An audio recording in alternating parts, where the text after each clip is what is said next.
Se eu falar aqui para você sobre busca de iluminação, do despertar espiritual, da elevação, quais imagens vêm de imediato à sua mente?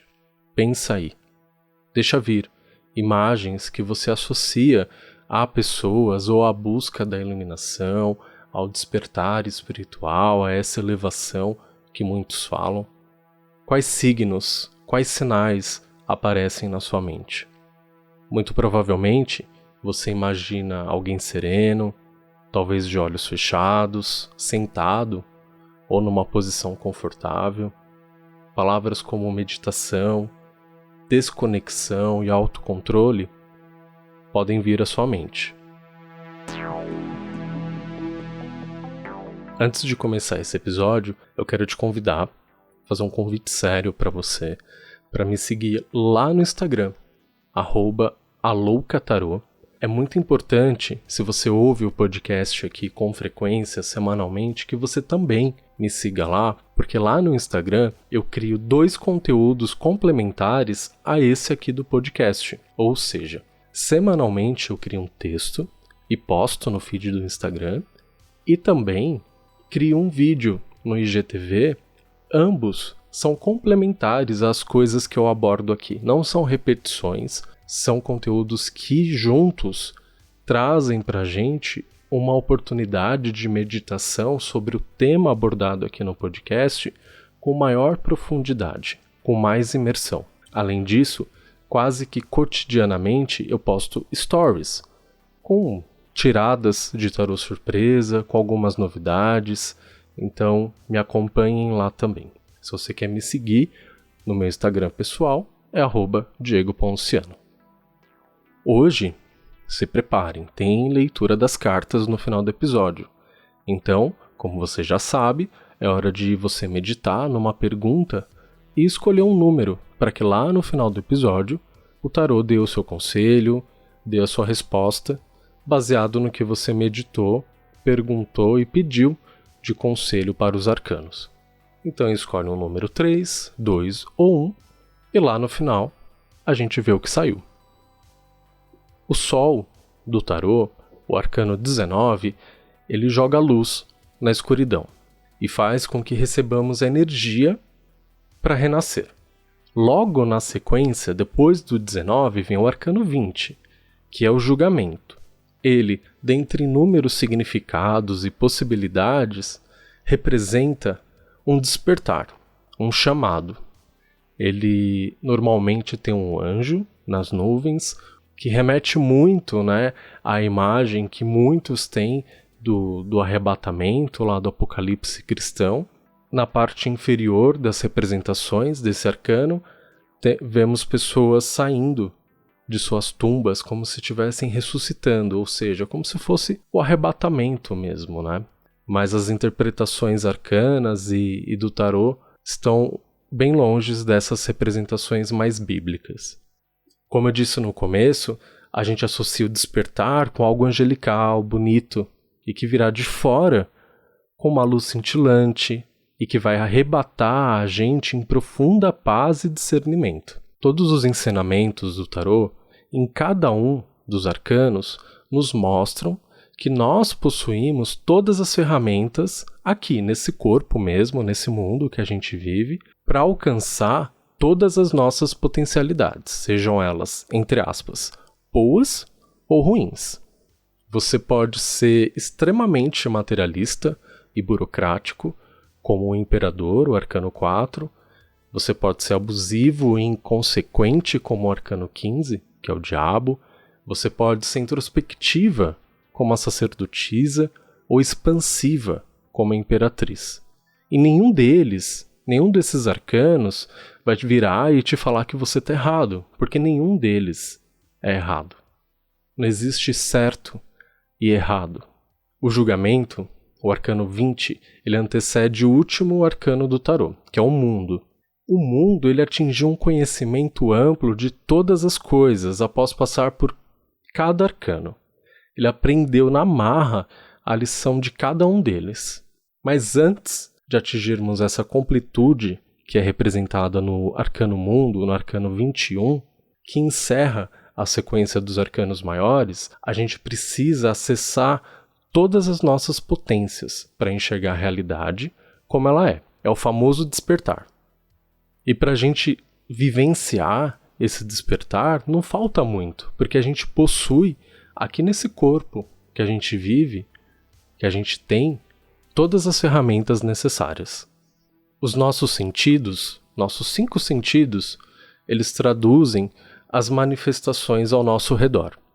Então, cheiros, sabores, texturas, sons e imagens, mas nem sempre o que a gente vê é real. Nem sempre o que a gente experimenta é a realidade. Nós, como seres humanos, temos a capacidade de criar significados para todas as coisas. Uma das maneiras mais básicas da gente fazer isso é dando nome a elas. E agora, como eu fiz no início do episódio, eu vou pedir para você imaginar de novo um negócio. Dessa vez, uma flor. Pensa em cada detalhe dessa flor, na cor, na textura, em que paisagem ela está inserida, se ela não está numa paisagem, se ela está num quadro, se ela está num vaso, se ela é um buquê, se ela está sozinha. Qual o tamanho? A forma que você quiser imaginar, você pode imaginar. Eu tenho certeza que cada um que está ouvindo, inclusive eu que estou falando, vai imaginar uma flor diferente, de um jeito diferente. E esse é o conceito que cada um tem de flor, que pode ser diferente do meu, mas que ainda é diferente se você me mostrasse, se você revelasse numa foto o que você imaginou, eu reconheceria como flor. Então faz de conta que eu pensei aqui numa margarida, pequenininha, num campo, e você pensou num girassol majestoso, num dia de sol. Eu ia olhar e ia falar, tá, é um girassol, é uma flor, e você ia ver a minha margarida e ia falar, é uma flor.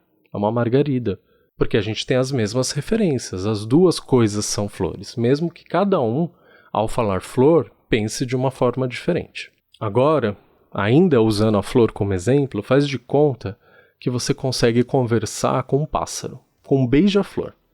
E aí no meio da conversa você fala para ele que ele chama beija-flor. Você fala para ele o nome dele. Primeiro, que ele não se reconhece como pássaro, porque pássaro é uma classificação humana. O pássaro não se vê pássaro, ele é o que ele é. Ele não nasce, ele não sai do ovo e fala, sou um pássaro. Primeiro que ele nem sabe que aquilo é um ovo, porque não é ovo. É aquilo. E ele também não é pássaro, ele é o que ele é. Ele é uma manifestação da natureza. Segundo, que ele também não sabe o que é beijo, pois isso também é uma coisa nossa, do ser humano. E por último, ele não sabe o que é flor. Por mais que ele se alimente dela, flor também é um conceito, é um nome que a gente deu para aquele negócio que está ali na natureza. A flor não é flor, é alguma coisa que nasceu ali na natureza, a gente que chamou ela de flor. O resto da natureza, tudo que está ao redor dela, não vê uma flor. Eles não enxergam aquilo carregado de significados como nós enxergamos. E eu não falo aqui da imagem, da capacidade de ver. Eu estou falando do significado que a gente dá para as coisas, do significado que a gente dá para a flor. Logo, se a gente olhar a flor sem toda essa carga de significados, o que é flor? O que ela é? Você consegue enxergar por trás de tudo isso, por trás de toda essa classificação e de significados? Você consegue ver o que ela é? A gente consegue, mas é difícil, porque a gente está recheado de abstrações, de fórmulas na nossa mente. Eu sei que pode parecer confuso, mas o despertar está mais perto disso do que da imagem que você teve no início do episódio, quando eu te convidei a pensar em despertar e iluminação. O despertar, ele está na nossa capacidade de perceber a realidade, não de perceber o invisível. A iluminação não está nos olhos fechados, mas sim nos olhos despertos. O arrebatamento não vem do céu, do invisível, mas ele vem do nosso corpo, desse corpo físico que a gente tem, quando ele está em harmonia com todo ao nosso redor, inclusive com o invisível. Mas ele tem que estar em perfeita harmonia com a realidade. Ele não pode se desconectar da realidade, nem viver só na realidade, porque a realidade é o todo junto, em harmonia. E essa é uma das representações desse arcano. A gente está tão cheio de estímulos o tempo inteiro que ver as coisas como elas são torna-se cada vez mais raro. Outro exemplo. O sabor da maçã que você come tem gosto do quê? Você vai falar que tem gosto de maçã. Eu sei. Mas o que seu paladar, você, o que ele revela?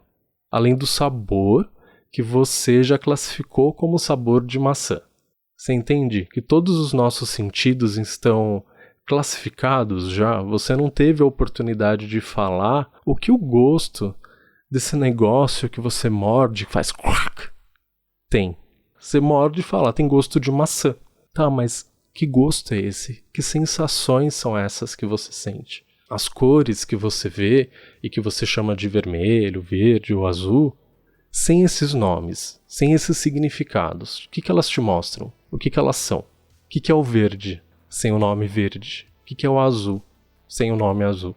A gente cria atmosferas em torno das coisas, em torno desses nomes, em torno dessas classificações. Fragmentar o que a gente percebe sem se render às respostas que a gente já aprendeu é um jeito de começar a ver a realidade aos poucos. Outro exemplo, o papel que você leva na carteira e que a gente cada vez menos leva na carteira porque ele está mudando cada dia mais e que a gente chama de dinheiro, tem valor porque todo mundo decidiu acreditar que ele vale alguma coisa. Mas por trás desse significado, dessa fé, dessa crença em torno desse papel, o que ele é? Ele é um papel qualquer, estampado. Assim como qualquer outro papel estampado que não tem o mesmo significado. Se você pegar um papel sulfite e escrever R$5, ele não vale R$5. Mas se você pegar o papel, uma cédula de R$5, ela vale R$5. Porque a gente coloca fé no dinheiro e aí o dinheiro passa a existir. Todo mundo concordou que isso vale dinheiro, que isso corresponde ao tesouro guardado e circula. Mas ele não vale dinheiro, ele é um papel. Então as coisas que a gente está tão acostumado a entender como verdade, mesmo quando a gente olha mais de perto e reflete e medita e dilata a visão, a gente vê que elas não são tão reais assim. Falando de papel estampado, eu posso falar do tarô. O tarô, se eu pegar uma carta e descolar ela de todo o seu naipe, de todas as outras cartas, de todo o seu deck, ela é só uma carta, um papel, cartão com uma figura desenhada. Se eu mostrar para alguém que nunca viu o tarô, ela não vai sentir o que eu sinto quando eu me deparo com o tarô. Porque ela não tem nela os significados que eu tenho quando eu me deparo com um arcano, com uma carta de tarô. Para ela vai ser um desenho. Para uma criança vai ser uma figurinha. Para mim, significa um arcano, que tem um significado, que tem nuances, porque nós colocamos esses significados nessas cartas. Nós colocamos nossa fé nas coisas. Uma cruz não é só 2 pedaços de madeira atravessados. Existe toda uma simbologia em torno daquilo, todo um significado, uma crença, uma fé. Mas se a gente vê, além disso, dos significados, da crença e da fé, só 2 pedaços de madeiras atravessados. A realidade é confusa, então sempre que achar que você está vendo com clareza, olha de novo. O julgamento, o arcano 20 do tarô, é um convite para colocarmos em marcha todas as nossas percepções. É um convite para que abramos os olhos para o que está ao nosso redor.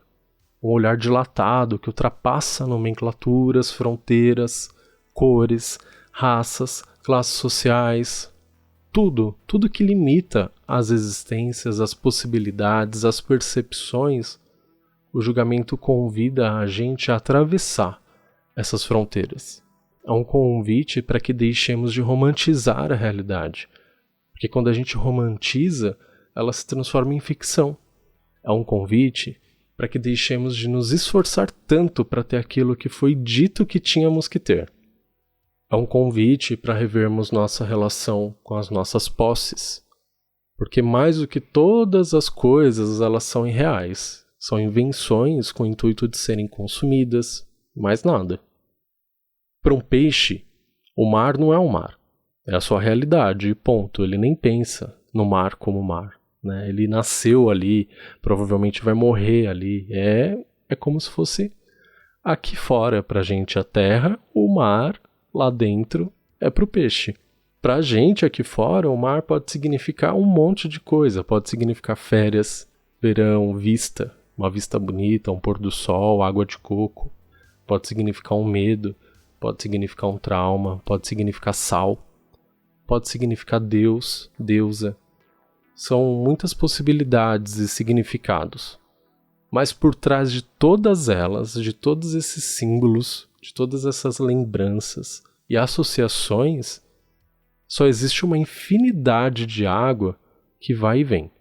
E essa infinidade de água que vai e vem, que a gente chama de mar, ela não se chama de mar.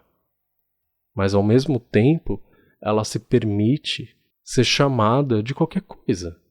Mar, oceano, deusa, praia.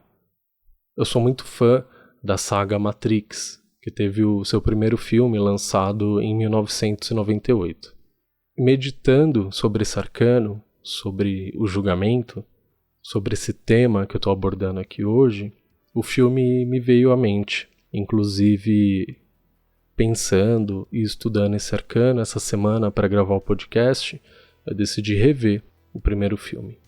Lá, o herói, o Neo, não sei se você assistiu, interpretado pelo Keanu Reeves, é o escolhido para salvar a humanidade.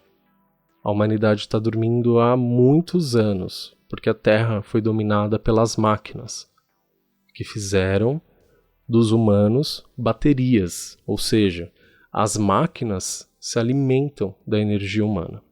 Então, cada ser humano que nasce é colocado numa cápsula.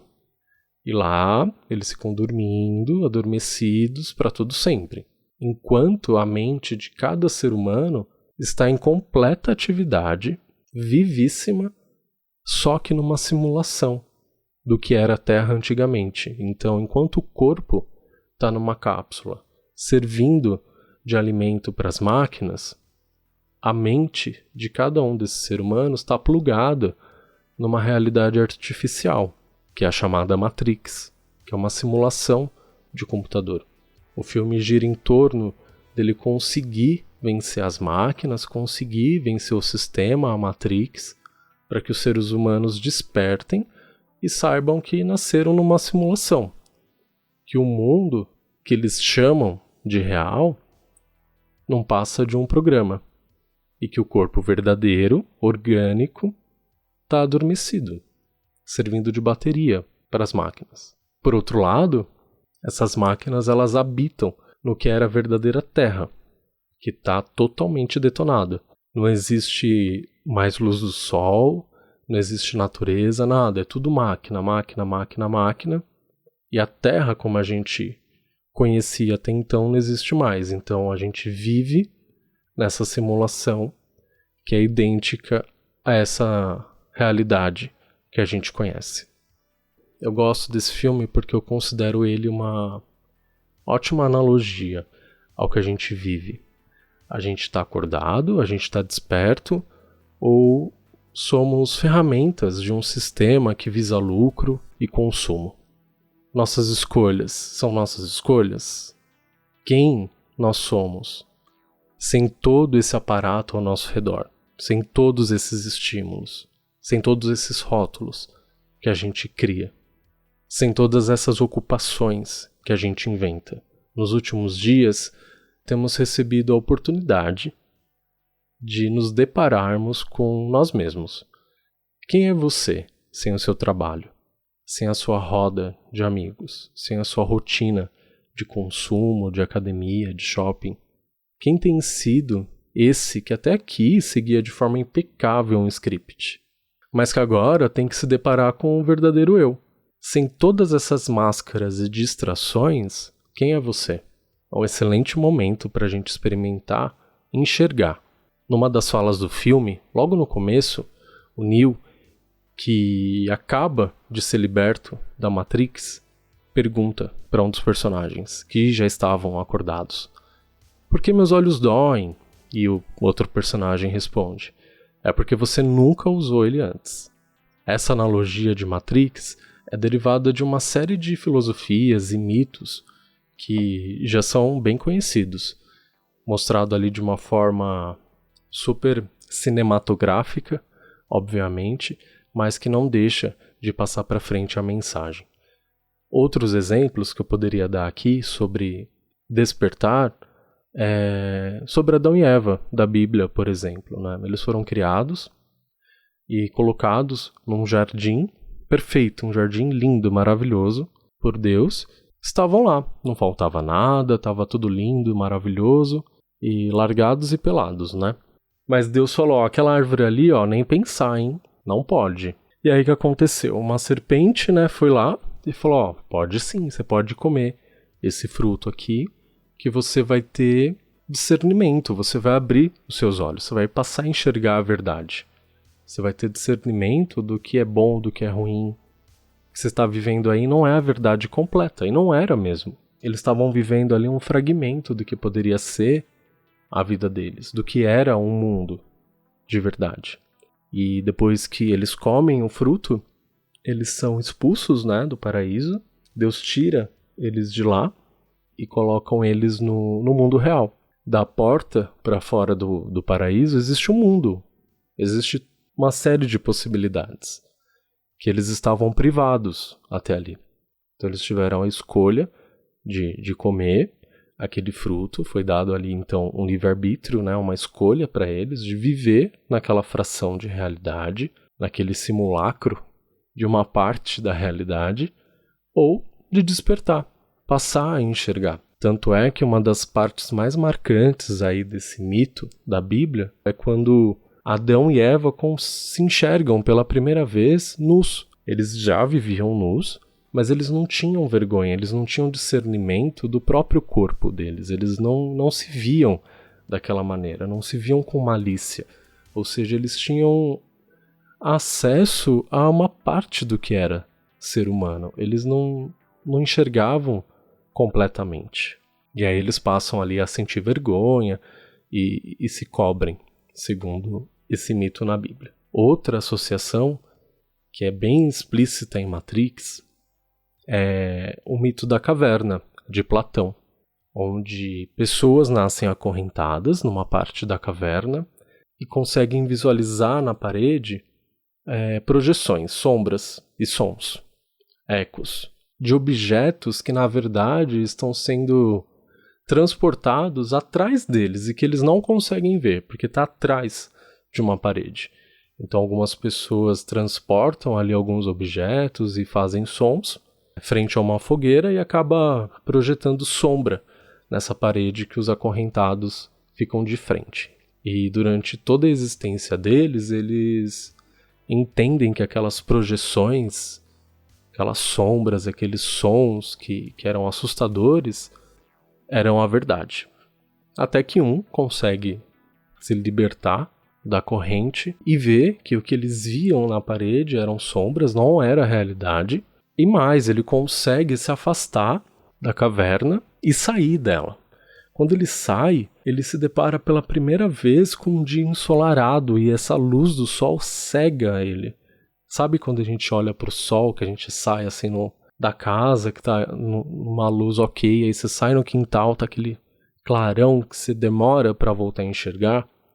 Foi isso que aconteceu, só que 1000 vezes pior. Ele ficou com os olhos doloridos, não conseguia enxergar nada, até que ele foi se acostumando com a luz e começou a ver que existia um mundo lá fora, cheio de possibilidades e de verdades que ele não tinha conhecimento até ali. E aí entra o dilema, um dos dilemas desse mito também, que é: e agora? Ele vive aquela verdade, vai e sai fora da caverna, ou ele volta lá para libertar os demais acorrentados, né? O grande dilema desse personagem principal que consegue escapar é que, se ele voltar, ele pode ser considerado como louco pelos demais, porque eles estão tão convictos de que aquilo é a verdade, que não existe nada além daquilo, que eles podem acabar prendendo ele de novo, ou impedindo ele de sair, ou desacreditando ele e vendo ele como um lunático, um louco, e aí ele fica nesse dilema. Mas falando aqui da gente, né, da nossa realidade, o que nos afasta da verdade hoje? São, né, muitas coisas, como eu já falei. A gente vive cada vez mais com uma quantidade gigantesca de estímulos ao nosso redor. Mas outras coisas também nos afastam da verdade, como metas, por exemplo, inalcançáveis. Você está trabalhando aí há 15, 20 anos para enriquecer, para comprar um apartamento, para ter uma casa, e não significa que você não vai conseguir. Significa que você está fazendo um esforço tão grande e se dedicando tanto e trabalhando tanto e ganhando tão pouco para atingir um objetivo que você acaba se distraindo de todas as coisas que poderiam ter acontecido nesses 15, 20 anos de correria, de metas que você está tentando alcançar. O dinheiro é uma dessas distrações, as redes sociais também são distrações. Eu amo redes sociais. Adoro consumir redes sociais, mas eu sei que aquilo ali muitas vezes me distancia da realidade, me distrai, polui a minha mente. Então, de tempo em tempo, eu tento consumir coisas que vão me edificar naquele lugar. Eu tento usar aquilo ao meu favor. É difícil. Outra coisa também que afasta a gente da realidade é quando nós mesmos projetamos uma imagem nossa editada nas redes sociais para as outras pessoas, ou até mesmo fora das redes sociais. A gente projeta uma imagem nossa totalmente editada do que a gente é. Então, quando você vai ao encontro, você vai a uma festa, uma ocasião, você se veste de determinada maneira, você se comporta de determinada maneira, você tem que chegar de carro, com aquele carro, para mostrar determinado status. Então a gente projeta também mentiras que não são a nossa verdade, que lá dentro a gente não é assim, mas que a gente quer mostrar para os outros que é. A preguiça de se envolver de cabeça em assuntos que nos levam à verdade, como o diálogo, por exemplo. Quando alguém pensa diferente que você, tem uma opinião diferente da sua, como que você se porta, né? Você fica na defensiva, você fica agressivo, você se fecha, você escuta. Como que você tem dialogado? O nosso afastamento da vida política, da sociedade, da vida em comum, também são formas da gente se afastar da verdade. É quando a gente considera que a nossa vida é mais importante do que a manutenção do todo, da sociedade em si. Então, é antes eu do que ele, ou antes ele do que eu. Né? A gente ouve mais a segunda opção, antes ele do que eu. Antes ele se ferrando do que eu. Ou antes eu do que ele, né? Nessa loucura do papel higiênico, por exemplo. Né? Então, antes eu que consegui pegar tudo isso de papel higiênico para estocar na minha casa, não sei porquê, do que o outro vindo aqui e pegando, né? E aí acaba que um monte de gente fica sem. Então, a minha vida é mais importante do que o todo, mais importante do que a minha vida em sociedade. A gente está numa era que fala-se muito de notícias falsas, das fake news. Isso, né, não precisa nem explicar muito, afasta a gente do que é verdade. A negação da ciência, falar que a Terra é plana, o movimento anti-vacina, os extremos que têm se formado, a série de informações inúteis que a gente consome, seja através de entretenimento, de uma série, de um programa de televisão, de uma notícia que a gente lê, de um feed de rede social que a gente acompanha, tudo isso eu sei que acaba distraindo a gente, amortecendo a gente. Às vezes a gente precisa mesmo dar uma escapada, mas todas essas informações são arquivadas aqui na nossa cabeça. E isso vai fazendo com que a gente fique cansado, dá uma falsa sensação de que a gente consumiu informação, de que a gente leu, de que a gente se inteirou, mas que na verdade não, elas são inúteis mesmo. É um momento da gente acordar, da gente fazer as pazes com a realidade.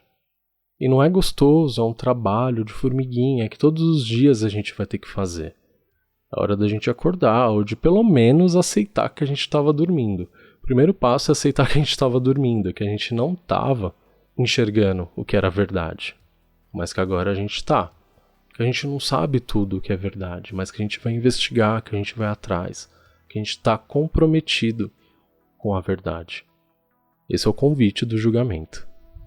Vamos para as leituras? Número 1. É bom você parar de viajar na maionese um pouco.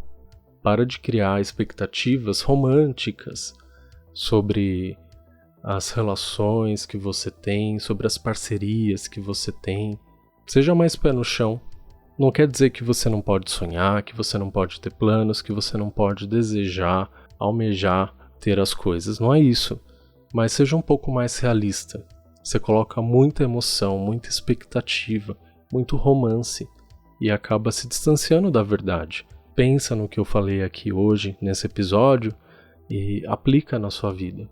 Faz as pazes com a verdade, faz as pazes com a realidade, que isso vai te fazer bem. Sonha sempre com o pé no chão.